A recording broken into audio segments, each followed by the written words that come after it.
guys, Ken's 97 Stow 171, and I've got a surprise for you today.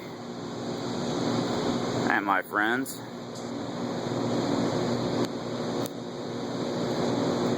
is a brand new truck. It's 2014 International ProStar. I got a little time till my load comes, so I'll do a little review on it here. It's got the Max Force engine by International. The APUs are gone, and instead they're using a thing called a EPU, I think. That's the air conditioner unit in there, and also the heater. As you can see, we went to super singles.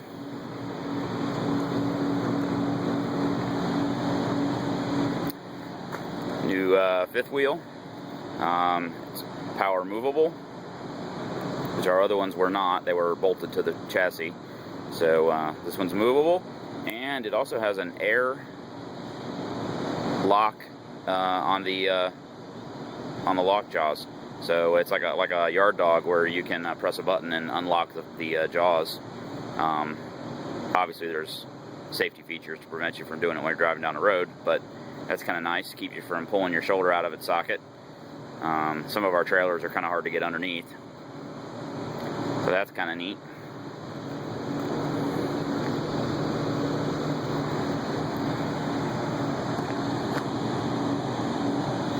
New LED, those are all LED lights.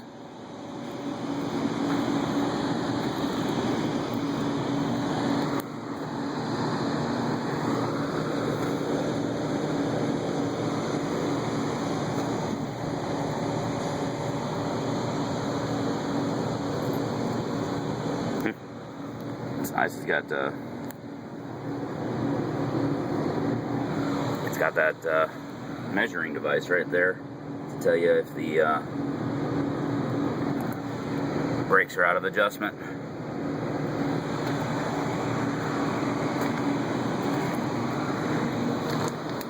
Interesting to see how these super singles do in the snow, but so there's that's the air piston right there to unlock the.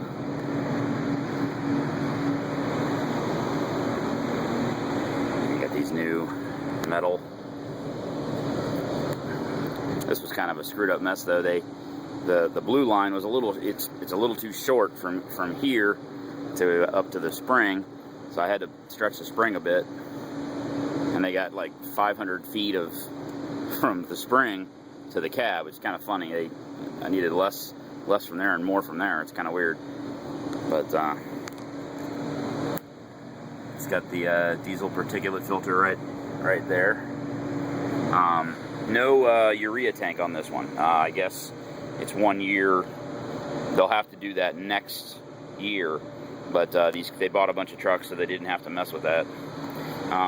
In here, underneath my hose, right here, there's a battery pack. There's like 8 batteries in there. The main truck batteries are right here, but the batteries that run that EPU are under here. And from what I understand, the truck charges those batteries when it's running down the road, and then the air conditioner can run like about 6 hours or so off those batteries. When the batteries get low, then the main engine kicks on. And we will pop the hood here. I'll show you the goods. I actually don't know what size this is. They make an 11, a 13, and a 15 liter Max Force. The hood opens a lot easier. That's nice. You can actually see the coolant tank. The engine sits a lot farther back. It's much smaller dimensionally than the one that was in there. There's a lot more room between the top of the doghouse there and the top of the valve cover, and the engine even sits farther back. The fan on my old truck was like up there. There's a sensor on the fan there to tell when it's spinning. Oh, that's probably the electrical connector to make it go on and off. I have no idea what that is. It's got twin turbos. There's a turbo here, and there's a turbo right there.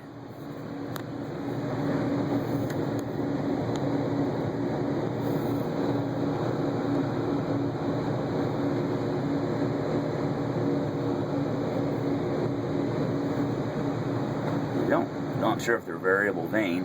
That's this primary small turbo right here, and that's the secondary turbo that's larger. I wonder who made the turbo.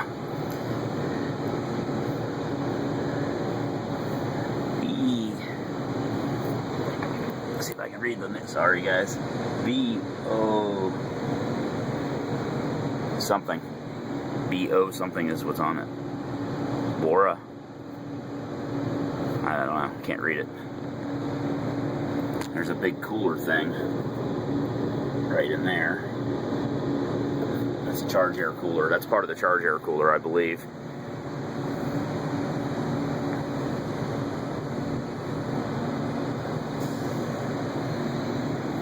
Washer fluid. There's again that brake adjuster thing. It's kind of cool.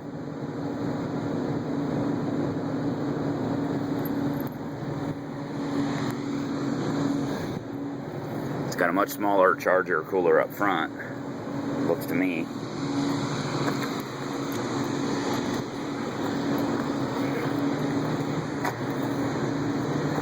It's fuel filter.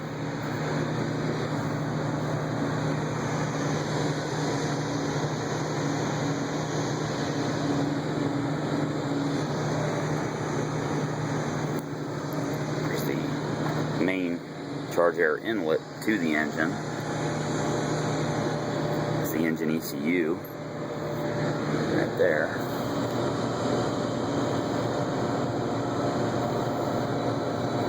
Right there's the main engine ECU.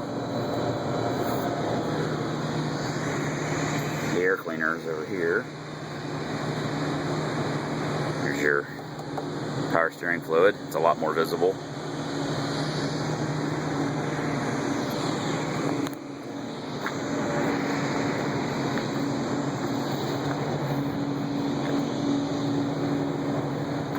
One thing I will do, this thing here is the cover, and there's a filter in here. There's a bypass, the filter filter access is down here now. That's interesting. They did change it. This design is somewhat different.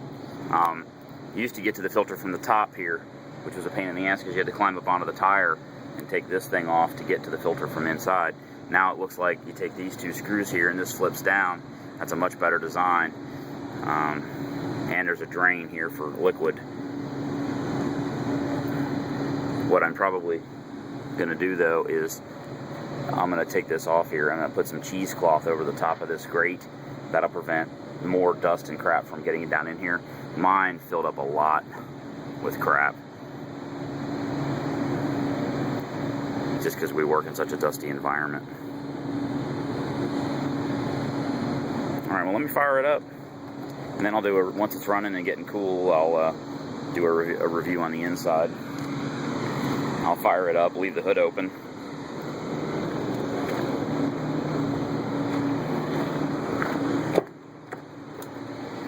It's brand new.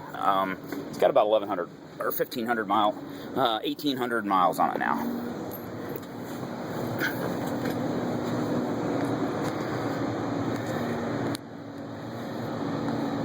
So, when you turn it on,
go outside and listen to it run for a little bit.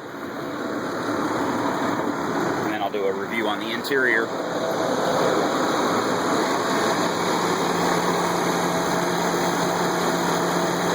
Cooling fan is running.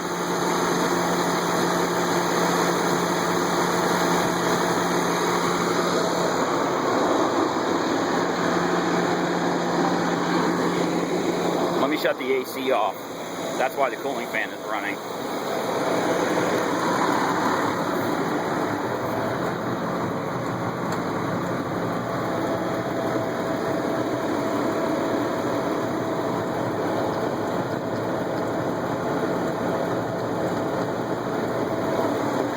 Should shut off here in a minute.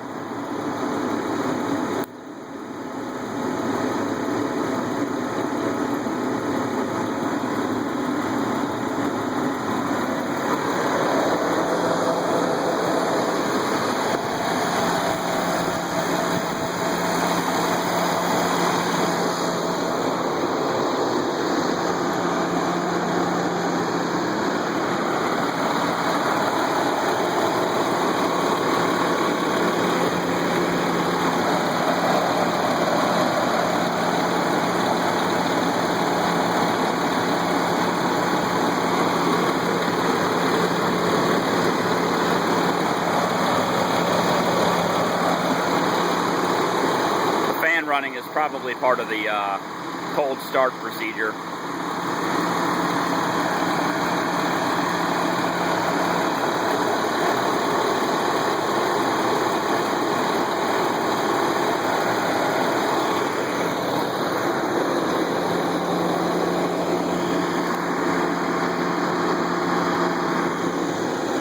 What I might do is another video once I get parked and the engine's hot, because this engine is very, very quiet, actually.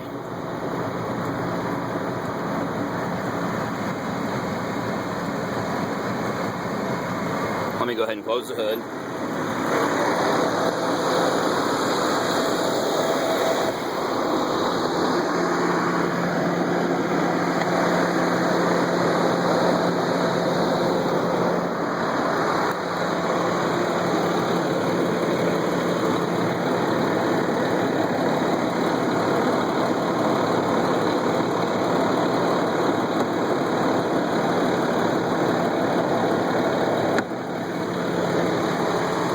Sorry, kind of hard to do all that while I'm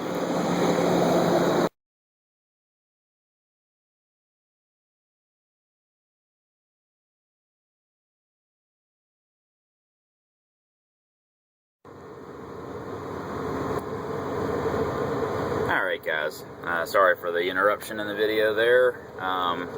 Had to do a couple of things. My phone ran out of internal storage. I don't really know why. I am recording this in 1080p, which is maybe why. But anyway, so I'm going to try to get through this pretty quick because I don't know how much longer I've got. Moved a bunch of stuff around on the phone. But basically the gauges are the same. Anyway, back to the truck. Gauges are the same as they were. Warning lights are totally different.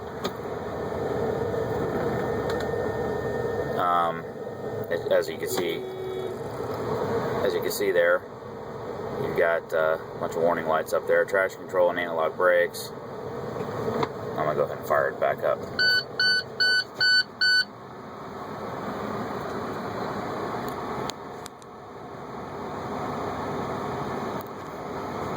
I don't know what that's about. Oh, it didn't like the, I don't know what it didn't like. So, lock buttons are there. Power window, power mirrors are there. Mirrors are the same. It doesn't seem to be windy like it did in my other truck.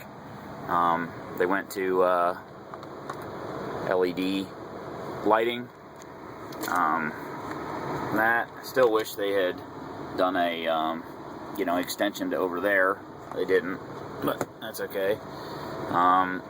They used to have bins up here that would open and you could reach in. Now it's just a bin, which is okay, except that, stuff tends to fall out on you. Let me continue on the dash. I'm sorry I'm going out of sequence, guys. Get your mirror heat, sleeper temp, engine brake. It's got fog lights. I guess mud and snow enable it, some kind of traction control thing. Power differential lock, suspension dump, power takeoff unit, parked regen, a much improved stereo. Look, guys, a USB jack and a auxiliary jack. That's going to be sweet. Of course, being a dumbass today, I forgot to bring a USB stick with me with songs on it. But a couple of new things down here. Let's have trouble for that light. We now have a slidable fifth wheel, which I showed you on the external video, and here's a lighting sequence. When you back into a trailer and the jaws lock, it's got an optical sensor back there to tell you that the fifth wheel is that the jaws are locked. Now, obviously, any smart truck driver is going to actually go out and look, not trust a sensor to people's lives. And here's the button to unlock the fifth wheel jaw. Brakes are the same. Heating controls are the same. This is new. This is the auto start-stop feature. And I'll link this with what I'm doing in the back here. What I would do is I would turn the key off and I would hit that button and it would go on. And then there's controls in the back that you would turn on and turn the battery-operated air conditioner on, which I'll show you here in a minute. And then basically what the auto start-stop does is if the batteries run low, it enables the truck to start the engine and stop the engine when it needs to charge those batteries. So, let me just review the rest of the interior. Passenger seat is no longer a movable seat. It's just bolted to the floor. It's kind of a pain in the ass, and it made getting my fridge in there a real pain in the ass. I had to shove it in there from the top and then shut the bunk down on top of it, and it's in there, but it's a little hard to open. No, I'll move that. That's my crap. There's my knee pads for when I go do a cob load. Some extra work gloves. So there's the pockets over the passenger seat. There's this kind of neat. This is for a paper towel roll. It's got the little things for a paper towel roll. And then there's a bin here, and I put my paper towels in there. And then the CB goes there. Dumbest system ever. You probably won't be able. Let me get my flashlight out. Maybe you'll be able to see. All it is a strap over the top. And the way they designed this strap, you can't pull it, cinch it, and then latch it. You pull it tight, and then when you latch it, it loosens a little bit. So what I had to do is get it as tight as I can and then shove something underneath the CB to take up the slap so it still moves around. I don't know what the hell they were thinking. It's the wrong kind of design on the strap. That'll work, but it needed to be something where you pull it tight, and then when you lever the cam over, it tightens it yet a little farther. That would have worked. This does not work. I don't know what they were thinking there, but that does not work. Fortunately, it hopefully will stay in there. It's got a magnet. Oops, I'm going to put this back down. That latches in there like that, and then that has a magnetic latch. Passenger bin is here. There's little cubbies above here as well. So that one, and they go all the way around here. Gone is that goofy thing in the middle. I mean, they still sort of have it there. There used to be closable bins here. Now they've got a much larger storage area, but of course it doesn't close. I always worry about heavy things falling out, hitting you in the head. But it is more convenient storage, and it is more storage. All the lighting is, it won't go on. All the lighting is LED. Those are LED lights, and that's interesting. Those should go on. Oh, I know what those are. Those are the accent lights. There's an accent lights. So you can dim those. You can dim those down to whatever you want. There used to be a button and then a control. Now it's just a control. Still got the windows there. I like to leave that window uncovered because you can actually see out to the right a little bit. A couple of neat things. You have to enable it, but it has a built-in inverter. Right there's a 110 plug. There's one down on the floor down here too. And there's one right there. So there's 1, 2, 3, 4, 6 AC plugs in this truck now. I don't know what the wattage output is, but it'll be enough for what most people want to do.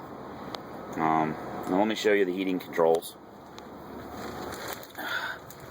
This thing here is system on and system off. If you turn that system on, then the inverter kicks on and it enables everything. What you would do is shut the engine off.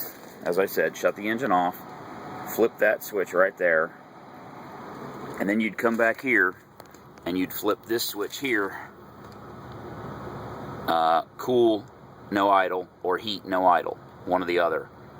I don't know why they just don't have a climate control system to let you pick a temperature and let it do what it's going to do. But anyway, cool, no idle, heat, no idle. And once you would hit that, then the air conditioner that's under this bunk here, which I'm not going to lift this bunk because it's jammed up really tight with my refrigerator, but that unit that's under that bunk there is the AC unit, and also the heater. It's a fuel heater, just like they used, like an Espar or a Webasto. There are several makes and models. So that's sort of the interior. The engine is really, really quiet. It's going to take some getting used to. You really can't shift by sound. It doesn't sound the same. You really can't even hear the turbos. Even though there's 2 of them, you really can't hear them, which might disappoint some of you guys, because I know you guys like hearing the big engine roaring. Storage back here is about the same. I leave this up here like this because normally it would shove down in there, but then it blocks the fan on the refrigerator, and the refrigerator doesn't work very well. So I leave those like that. I hardly ever sleep in the truck anyway. They decided they wanted to use orange for the seat belts, which is, a lot of trucks are that way. They still have this stupid this thing, which it's supposed to, I guess, prevent tension on your shoulder. In the previous model, it was a button you'd press to release it. This one is just a friction fit, and then to cinch it, you slide this thing this way to cinch it. I find them incredibly annoying. I just use one of these furry shoulder things to keep it from rubbing up against my shoulder. I wish I could get that out of there somehow. Something I noticed driving it last night too is that the lockup, you hit any kind of a bump and it's locking up, and then you can't move. So that's kind of annoying. So what I might find is that I set my seat belt and then push this up against here. Push this up against here so that the part that's around your body has a little bit of slop in it. The problem with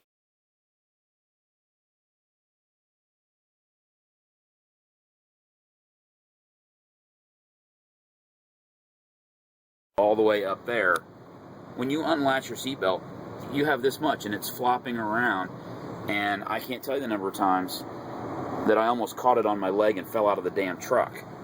It's just not a, I don't know what they were thinking.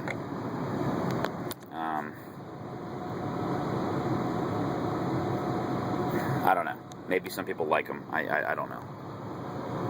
They did change the design a little bit. At least you don't have to press a button anymore to move it. But to get in and out of the truck every time, I gotta move this thing out of the way, latch it, then move it back up, and then when I get out of the truck, I gotta unlatch it and then move it back down.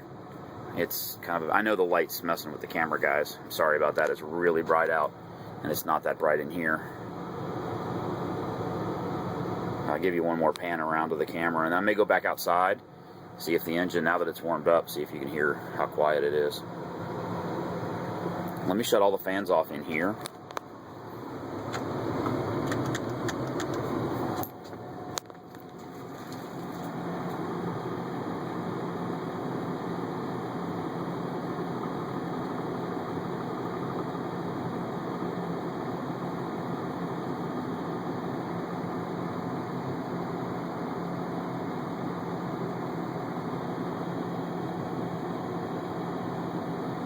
Very quiet. Let me go outside. Cooling fan is still running out there. I wonder why.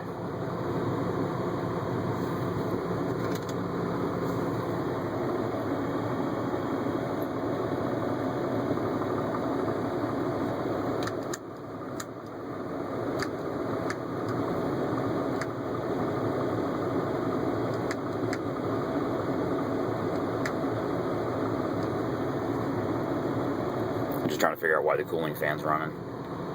It's not to keep the engine cool, it's probably for the AC.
Alright guys, that's going to do it for my review. Hope you enjoyed it. I will do another one here in just a minute. As soon as my load comes, I will put the GoPro on my head and record some video of me driving it, but my load's not ready yet. So,